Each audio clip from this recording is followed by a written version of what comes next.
There's no wonder these brands here are, well, one word, petrified, and the cost of these is bound to be hitting the sales very soon when a driver brand, Tour Edge, brings out a 725, and with a twist that I don't think any of these brands even realised they would bring out. Now, I've been going through quite a lot of publications just to see what the hype is with this driver, and there's a lot of good stuff. Now, Golf Monthly being one of them, and I think if we're honest, like, we would trust what they say on there, and I need to read you some of the quotes on this. This is what one of them was. It could knock the big brands off the charts, the first quote.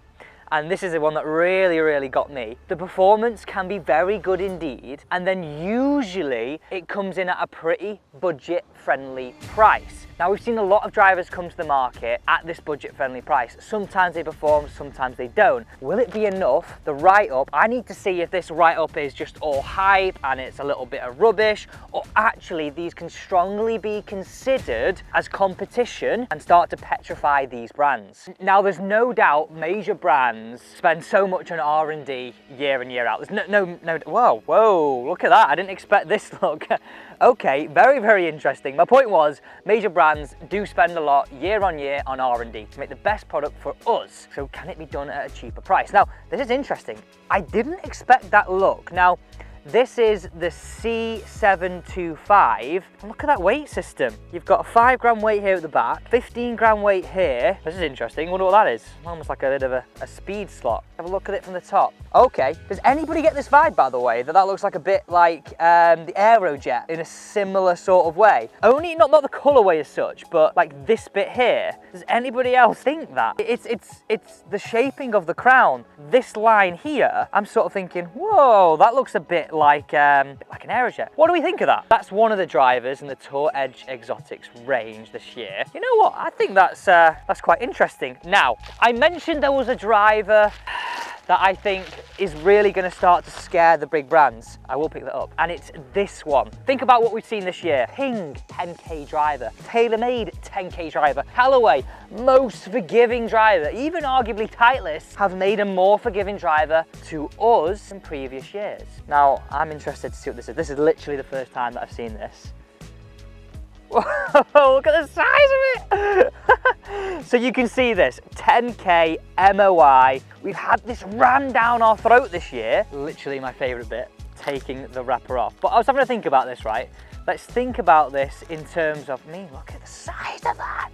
10K, and this is the E725. And as I was just saying, like, think about clothing brands. Sometimes there are smaller clothing brands that are seen as a threat to the bigger brands. But if they give the consumer, us, me and you, what we want more, then why the hell would we not buy them? So in driver terms, if a smaller brand that's cheaper gives us consistency, gives us distance, better value for money, sure, that's a good option. Sure, that's a good option. Now let me just show you the difference between these two models. Oh, you know this? I just thought, head cover. I'm a huge fan of head covers. That is a good head cover. That is premium. Look at that. Lovely. Very nice. Anyway, less about the head cover. You've got the C725 and you've got the E725. Now you can see some slight differences. The one being the actual size and the look of the head, and definitely sort of shaped slightly differently on the underneath. The C725 has a more of an adjustable weight, which we'll go into that. It's interesting. And then on the back of the E725, you can only move your weight more fade to draw. Now actually, I'm dying to see this down at the ball. Let's have a look at this. Visually, I'll be honest with you, like, I can't really see much of a difference. Just to let you know, on the left is the E725, so the more bigger 10K MOI look to this driver. And on the right is the, I guess, the more standard, the C725. Now, I've actually just spotted something I don't really like, and that's this. I'm not sure. I don't like drivers that have got this faff on the face, these lines. I just feel like once they've sort of got mud on them and they just start to look a little bit, I'm going to use this word very carefully, dated. So something that I don't really like, and I'm interested actually when we start hitting how that marks up, is that it's that time. We're going to start hitting some, and this is the one I actually want to go with first, the E725, because blah, blah, blah, 10K driver is the whole theme of 2024. Wonder what 2025's got in store. Now we have got some data, so let's look at ball speed, club head speed, carry, total. Just give you some ideas of what I usually hit at. My carry, I'm gonna say it's cold. I've got some layers on. I'm gonna say around 250 today. Ball speed, more than 155. Yeah, that's sort of where I'm looking at. Spin around 2.5. And this is interesting. This is the exact shaft I'm using in my brand new Titleist. So the guys have sent this spec'd up exactly to me. So this, I mean, if this is good, I could gain this. Like, think about those reviews that I was talking about at the start from those trusted publications. And I've got it right now set on 10.5. Then also in the neutral setting. Now this is an 18 gram weight at the back, and you'll notice a 360 hosel. So I can add, I can make it, I think U means more upright, and you can take loft off. 360 hosel, quite a unique feature. So right now I'm leaving it on standard. That's what I roughly use. And it's an 18 gram weight, quite a heavy weight that, to be honest. Quite a heavy weight right at the back. Yeah, you heard me right. If I like this and it performs, yeah, I might bag it. It could go in for the remainder of this year, even into next year. Okay, I'm dying to hit this. So, you know what, it's weird. That face doesn't look too big. It's like rounded and then triangular at the back. I really like that. I really like that. It's bringing back memories, if I'm honest with you. Oh. That was interesting. That was a lot duller than I thought it was going to be. That was a little bit toe side. I'm interested in this. Okay, first drive I've ever hit from this. Interesting. Not what I was expecting, to be honest. That's where I hit it. Okay, just to give some context, that's where I hit it. Let's have a look at this. Let's move that one out of the way. So, 242 carry, 3-1 spin. Let's have a look at the ball speed numbers here. Okay, decent. Perfect. And 140 smash. Wonder what total that was. So 156. Let's go total. 278 total. Now that is not bad. I know, to be honest with you, I've got far better in my locker than that hit, but I don't know what to think of it. It was okay hit. I was expecting over 250. Total's decent. Ball speed's decent. I definitely need to hit some more. But decent isn't good enough. Like, remember, if I'm gonna seriously bag this, I need to feel like I've hit one and it's like, oh, I've not got much better in the locker than that. And then let's see what those numbers are. Because that was like an okay hit, okay numbers. So yeah, let's get into another one. But before that, there's actually some interesting pieces of tech that I have not heard either, I can't remember, in a while, or that must just be brand new. Like, let's just go through a little bit of what we got in here. Now, this is interesting. 360 Ridgeback technology. Basically, it's like a titanium brace that wraps around the perimeter of the club head. This boosts face flexing power for better performance and off-center hits. Oh, and this weird thing I mentioned earlier is like a power channel. Basically just gives the face a bit more chance to flex. Right, okay, let's go. Next one up, here we go. Looking down at this and the shaping, it's reminding me more and more of a Ping. It really, really is. Not the fact of the detailing, because that's very much like the Cobra we said, but the actual overall shape. Okay, here we go. Oh, that was smoked. That was absolutely smoked, and it's actually perfect for this line. I had some carry on it, you know. That was so out the middle. Oh, 276 total, actually shorter, you know? Didn't think that. It is a cold morning this morning. 160 ball speed, hello. Now that is seriously impressive. 160 ball speed. I wonder why it didn't go as much. So yeah, look at this number. I'm just spinning it a little too much. So the 10K model is just spinning a little too much for me. So there's a few things that I could do is I could tune and loft this down, make it sort of more like 9.5, that would help me with spin. But when I give the C725 a go, that could be the one. That could be the one that I put in the bag. That could be the one that really threatens the big brands and the Titleist that's in my bag currently. But I've got to think, right, what's this one designed for? It's designed to be more forgiving, hence why we got the 18 gram weight at the back. It's designed to have more spin, stay on the fairway, and I'll be honest, those two are slap bang down the middle. I'm just thinking in my head, long, but actually 278 total is pretty damn good for me. I'm probably being a little bit greedy, but all I'm looking at is that spin number, but that's what it's meant to be for. So if you're a golfer, right, and you're thinking, you know what, I could do with a little bit of spin, my club head speed's a little low, I don't launch the ball, don't keep it in the air, this is exactly what this driver is designed to do. And I'm enjoying this matte look. I'm really enjoying this matte look to this. Just looking at that there, like look where I struck it. Literally, well, just a little more centered than the first hit. And let's replay that hit. Like I really enjoyed how that sort of just faded around that corner. And yeah, that was a really good for a cold, look at me, I've got layers on, morning. Like I need to think about this, Alex. I'm probably being too harsh on it.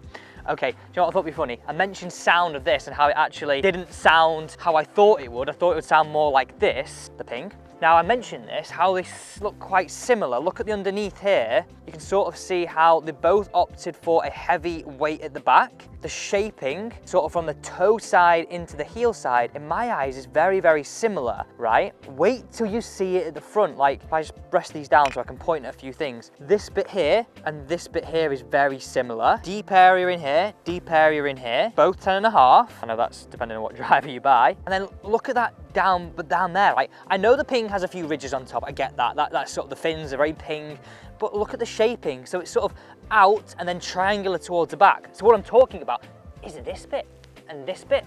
Can you see that? Anybody else think that, by the way? Like, it's the first thing that I thought. Yes, it's the similar design top to the Cobra, but the overall shaping, very similar to this. Right, I'm gonna hit the ping. Just listen to this. Oh, the noise!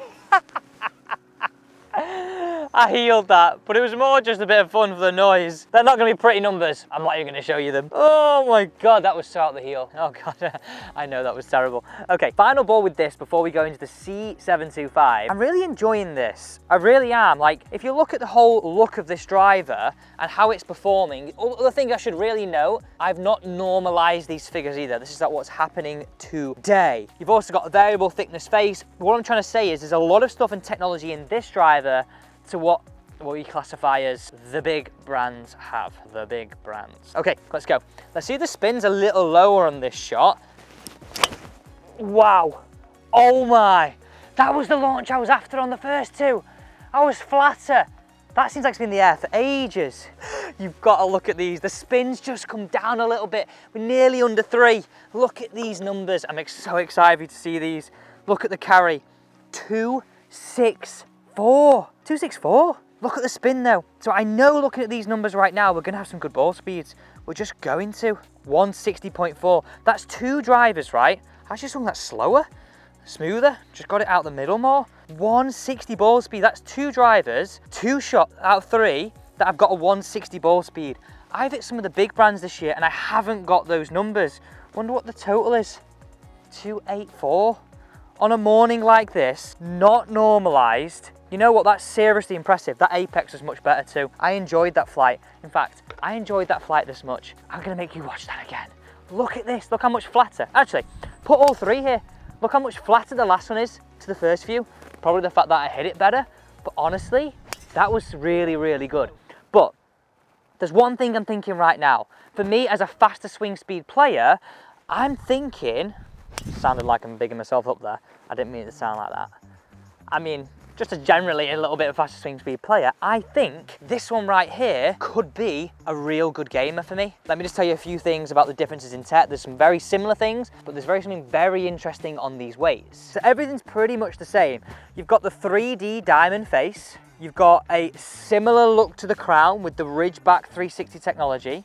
You have this back weight, but you'll have noticed at the start of this video, we also have this weighting system right here.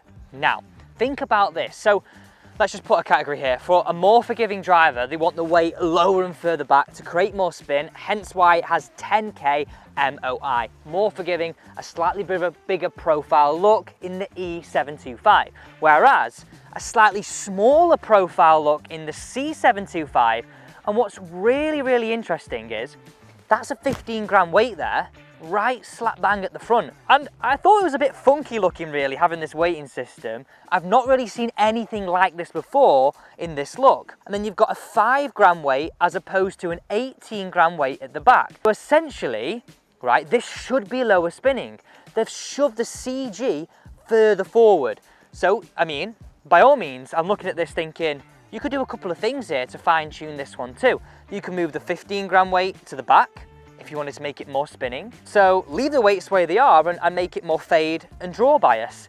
So really, like, it's more tuning available. You've also got the 360 system here. This is 10.5. Yeah, that really does remind me of the Cobra, that one, just because it's a smaller profile now, a bit more domey look. It's amazing how similar this bit is. It really, really is. I like it. I really like the matte look. They've done a cracking job. Now let's talk price point. Starting price is around $400. So I reckon, I mean, I'm no exchange mathematician, but around 350, 360 pounds roughly, which actually, I'm not saying it's cheap, but it's a cheap driver in that sort of market, isn't it? Whereas you look at most of them now, like 450, 460, 470. Now I'm really intrigued. I've left it in this weight setting, 15 grams at the front. We've got our 5 at the back, low spinning. Let's see what numbers we get on this hit. I can't wait to see this one go. Oh, that was low, bullet. I did get it off the bottom. I'll show you where I got it. But that's interesting. That is seriously interesting, because I know I've got a much better hit, but that just carried 262. Let's look at these ball speed numbers. 160 ball speed. Okay, to show you where I hit it first. Right down there. A little bit out the heel, but a 262 carry out the heel. 109.9 club speed, 160.4 ball speed, and let's have a look at the spin. 2.5. So I know if I get that out the middle, that spin might come down a little bit, but that would be really good. So these write-ups at the start, we said, are they all hype? Or actually, can we trust them? And are they accurate? Well, I'll be honest with you. I've hit some good shots, I've hit some brilliant shots, and actually one mediocre one with this, and they perform. There is no doubt about that. There is no doubt about that. Now, the big question is, would I bag it? I think I definitely in the future need to do some more testing with this before popping it in. I love my Titleist, you know that. But honestly, for the price point, if you're looking for something that's a big, high MOI driver to compete with like a Ping or the Taylormade 10K driver or the Callaway MAXD, then yeah, the E725 is yours. If you want to tune your flight a little bit more low spinning, this has got to be a good one for you. Thanks so much for watching, and do not forget to subscribe for honest reviews of the latest product.